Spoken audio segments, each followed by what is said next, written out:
Hi everyone, it's Marky. Today I just want to talk about this BioAdvanced tree and shrub. This is a protectant and a feed, and this is a concentrate. So this is a 32-ounce bottle. A little goes a long way. You do dilute it in water. So it gives really detailed instructions about how much water and how much of the actual concentrate you use. And this is actually a 12-month treatment. So you only have to use this once a year, which I think is absolutely amazing. The only thing that you shouldn't use this on is fruit-bearing trees or nut-bearing trees, nothing that you're going to be eating. So I wouldn't use it on like my vegetable garden or anything like that. It's mainly for like decorative plants that you have outside, trees, shrubbery, things like that.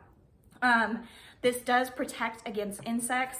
It lists the Japanese beetle, whitefly, gypsy moth, and emerald ash borer. So you're not gonna have to worry about those bugs attacking your plants for an entire year. And then it also fortifies the soil and gives a lot of nutrients to the plants that usually don't get fertilized quite as often.